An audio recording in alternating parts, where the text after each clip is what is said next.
Esto es Simple Podcast. Monografías de la historia del rock, desde los años 60 hasta el siglo XXI.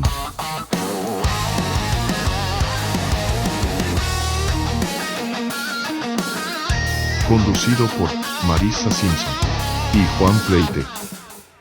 Hola, hoy vamos a clavarnos en la historia de una banda que, marcó totalmente el sonido de los 80, Men at Work. Seguro sus canciones más famosas les suenan, porque fueron de verdad un fenómeno mundial. Y salieron de Australia, fíjate. Exacto, es una historia fascinante. Vamos a ver cómo pasaron de tocar en pubs chiquitos allá en Melbourne a llenar estadios por todo el mundo. Sí, y no solo eso. Vamos a ver qué había detrás de esas canciones tan pegajosas, ¿no? Los éxitos, claro, pero también los momentos duros, las tensiones que, casi siempre vienen con la fama. Así es, analizaremos cómo este grupo puso a Australia en el mapa del pop rock internacional. Y también es el lado humano, ¿no? Las presiones, los conflictos internos, porque eso marcó muchísimo su camino. Veremos cómo la dinámica del grupo afectó todo. Pues órale, prepárense porque nos vamos de lleno a la historia de Men at Work. Venga. Todo empieza con Colin Hay. Él nació en Escocia, pero su familia se fue a vivir a Australia cuando él era adolescente. Ya traía la música, su papá tenía una tienda de instrumentos y eso. Ah, mira. Y allá en Melbourne, como por 1978, conoce a Ron Strykert, que era guitarrista. Y ahí, empezó a surgir algo. Empezaron como un dúo acústico, ¿verdad? Tocando en bares y así. Exacto, fogueándose. Y poco a poco se fue armando la banda. Entró Jerry Spicer a la batería y luego una pieza clave, Greg Ham. Greg Ham, el del saxofón y la flauta inolvidables. Ese mero. Pero no solo eso, tocaba teclados también. Era multiinstrumentista y le dio un sonido súper distintivo a la banda. Y al final, John Reese en el bajo. Y ya con esa formación, digamos, la clásica, es que empezaron a sonar fuerte en los pubs de Melbourne. Sí, tenían muchísima energía en vivo, un estilo muy fresco, mezclaban rock, pop, un toque de new wave, y las letras eran muy ingeniosas, con chispa. Me los imagino perfecto, tocando noche tras noche, puliendo su acto. Y, fíjate, hasta se aventaron a financiar ellos mismos su primer sencillo, Keep On Choperator. Eso habla de que creían en lo suyo, ¿no? Totalmente, mucha convicción. Y esa convicción rindió frutos. Para principios del 81 firman con Columbia Records en Australia. Y ahí viene el primer hit, ¿no? Exacto. Lanzan Who Can It Be Now y ¡pum! Número 2 en las listas australianas. Un exitazo local que les dio luz verde para grabar el álbum completo. Business as usual. Y aquí entra una figura importante, Peter McKean, el productor. ¿Qué hizo él? Porque el sonido de ese disco es muy pulido, muy pop. Pues McLean tuvo esa visión, ¿sabes? Vio el potencial de las canciones, que eran buenísimas, pero les dio ese toque, como dices, pulido, brillante, directo para la radio. Les quitó lo complicado, digamos. Algo así. Colin Hay contó que McLean simplificó algunos arreglos. Dijo algo como, estas son canciones pegadizas, no le busquen tres pies al gato, manténganlas así, directas. Y supo encontrar ese balance entre la energía de la banda y un sonido que pudiera gustarle a todo mundo. Y vaya si funcionó. En Australia, el álbum número 1, luego Down Under, el sencillo, también número 1. Dominaron allá, pero lo increíble, lo que nadie se esperaba, fue la explosión fuera de Australia. Estados Unidos. Exacto, cruzaron el charco y fue una locura. Fueron los primeros australianos en tener al mismo tiempo el álbum número 1 y el sencillo número 1 en las listas de Billboard. Eso era algo enorme. ¿En serio? Primeros australianos. Sí, y luego lo mismo en Reino Unido, en otros países. Fue un fenómeno global. Pero tengo entendido que la disquera en Estados Unidos como que no les tenía fe al principio, ¿no? Así es. Fíjate qué cosa. La CBS de allá rechazó el disco inicialmente. No le veían futuro fuera de Australia. Fue su manager, Russell de Peller, que era muy terco, el que insistió y insistió hasta que les dieron chance. Qué importante es un buen manager a veces. Uf, sí. Y una vez que salió, todo se disparó. Les consiguieron abrirle a Fleetwood Mac en una gira por Estados Unidos. Imagínate esa plataforma. Wow. Y claro, en ese momento estaban haciendo MTV. Exacto, el timing perfecto. Sus videos eran ideales para MTV. Frescos, divertidos, un poco irreverentes, capturaban perfecto la onda de la banda. Y Colin Hay con su mirada tan particular, ¿no? Por el estrabismo. Sí, eso lo hacía súper reconocible. Y lo usaban con mucho humor en los videos, sin complejos. Eso, más la música tan pegajosa, fórmula ganadora para la tele. Y el broche de oro, el Grammy a Mejor Artista Nuevo en 1983. ¡Qué locura para ellos! Sí, pasar de los pubs de Melbourne a ganar un Grammy debió ser surreal. A ver, hablemos un poquito más de esas canciones. Who Can It Be Now? Es que escuchas ese saxofón de Greg Ham y ya sabes quiénes son. Es instantáneo, ¿verdad? Un riff icónico. Y la letra, pues habla de esa paranoia, ¿no? De escuchar que tocan la puerta. Es un sentimiento muy universal. Sí, como de ansiedad. Conectó mucho. Y el video ayudó. La presencia de Hey. Todo sumó. Y luego, claro, Down Under, que se volvió casi el himno no oficial de Australia. Pero decías que no es tan simple, ¿no? Que tiene su doble lectura. Para nada es simple. Colin Hay ha dicho que sí, celebra el espíritu australiano, pero también tiene una onda de advertencia.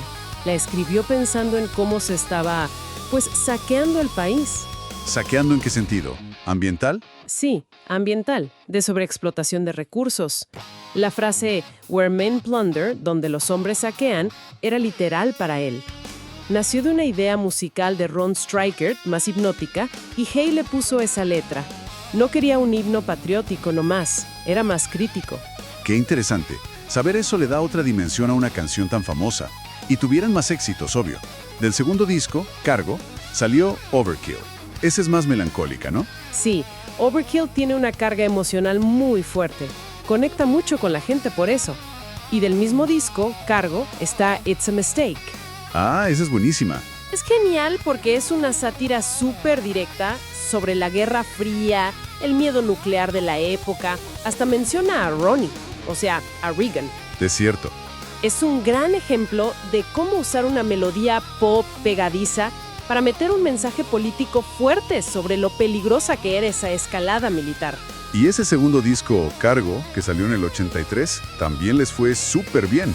Top 10 en Estados Unidos, en Reino Unido, estaban en la cima del mundo.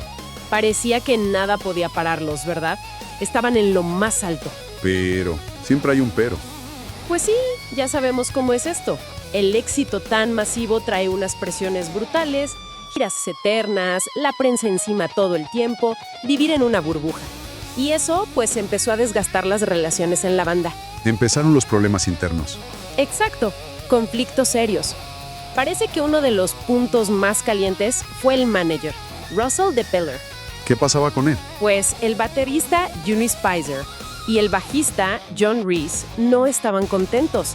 Sentían que no estaba manejando bien las cosas para una banda de ese nivel o, no sé, querían despedirlo. Pero Colin Hay era amigo de él, ¿no? Justo ahí estuvo el problema. Hay era muy amigo de DePellar y se opuso totalmente a echarlo. El mismo Hay ha dicho que la comunicación entre ellos era malísima en ese momento, primitiva, usó esa palabra. Uf, qué difícil. Y también admitió que él sentía algo de resentimiento porque casi todas las canciones las escribía él. Incluso contó que había tensiones medio absurdas, como que Spicer quería correr a otro por tardarse en afinar. El ambiente se puso muy feo. Suena a la clásica historia de éxito rápido y mala comunicación, ¿no? ¿Y cómo terminó eso? Pues mal, muy mal. En 1984, en plena gira de Cargo, la cosa explotó y despidieron a Jerry Spicer y a John Reese. Así nomás, en medio de la gira. Así nomás, ¡pum!, la sección rítmica original fuera. Imagínate el golpe para la banda que estaba conquistando el mundo. ¡Qué fuerte! Romper así en la cima. Sí. Hay reflexionó después que sintió que fue una mentalidad pequeña la que no les permitió llegar aún más lejos, que no supieron manejar el éxito que tenían. ¡Qué lástima!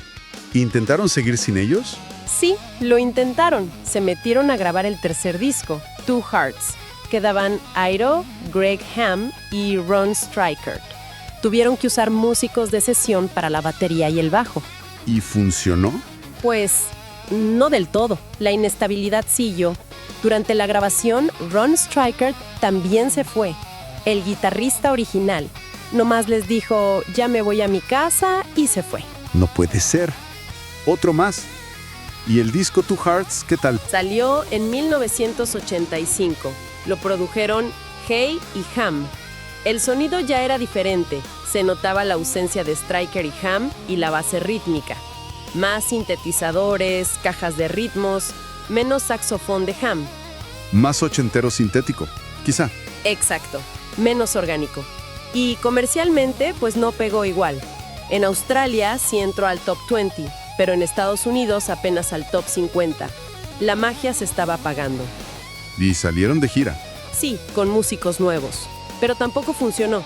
Antes de acabar la gira, Greg Ham también tiró la toalla. Se fue. O sea, ya solo quedaba Colin Hay. Exacto. Para principios de 1986, Men at Work ya no existía oficialmente. Colin Hay empezó su carrera solo. Y él ha contado que fue una época muy dura, que tuvo problemas de adicción y se fue a Estados Unidos buscando empezar de nuevo. Allá, con el tiempo, dejó el alcohol. Parecía el fin de la historia ahí. Parecía. Pero años después, de la nada, cayó una sombra sobre su canción más famosa, Down Under. En 2009, una demanda por plagio. Por Down Under. 30 años después. ¿Cómo estuvo eso? Sí, una locura. Una editorial llamada Larrikin Music demandó a Hay y a Stryker como compositores. Decían que el riff de flauta de Greg Ham era una copia de una canción infantil australiana viejísima, de los años 30, llamada Kookaburra. No me digas. ¿Y qué pasó? Porque esa flauta es Down Under. Fue un juicio muy sonado en Australia. Y en 2010, la corte les dio la razón a los demandantes, a Larrikin. El juez dijo que sí, que aunque no era lo principal de la canción, la flauta sí se parecía mucho y era una parte reconocible de Kookaburra. ¿Y qué tuvieron que hacer? Les ordenaron pagar un porcentaje, el 5% de las regalías de la canción, pero solo desde 2002 para acá y para el futuro.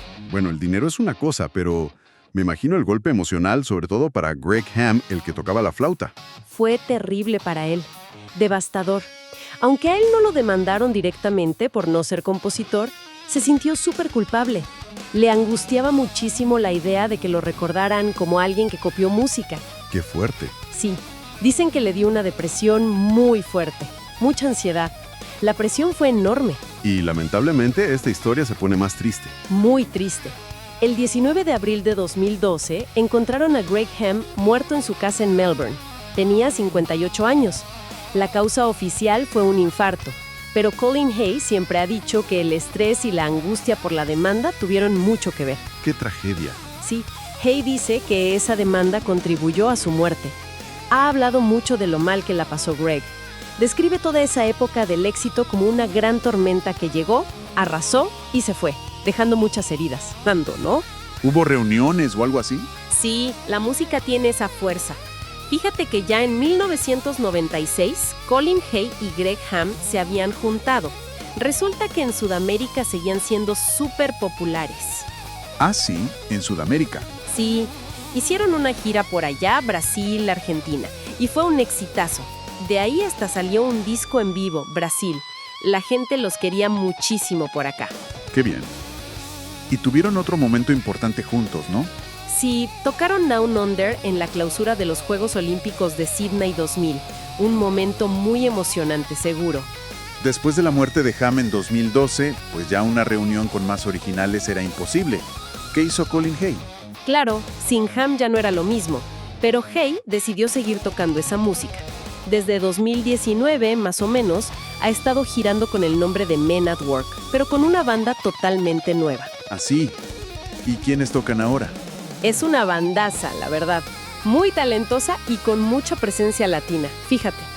Toca su esposa, Cecilia Noel, que es peruana, cantante y percusionista. ¡Órale!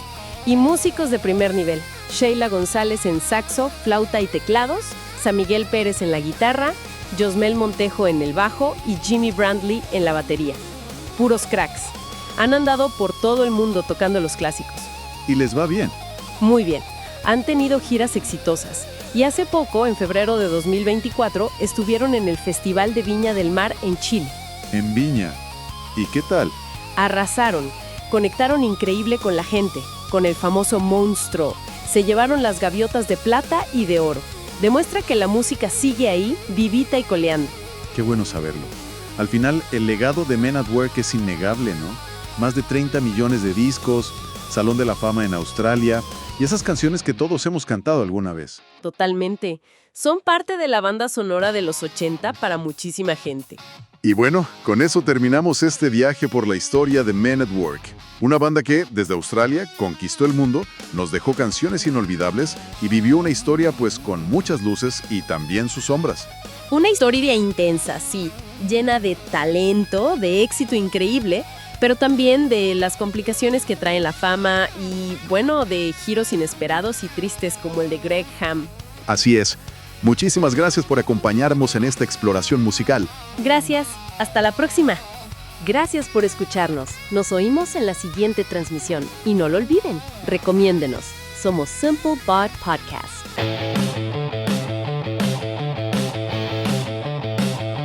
Esto fue Simple Bot Podcast. Monografías de la historia del rock, desde los años 60 hasta el siglo XXI.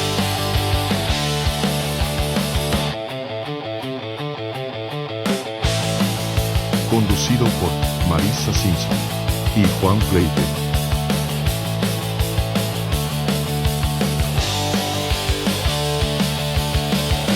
Gracias.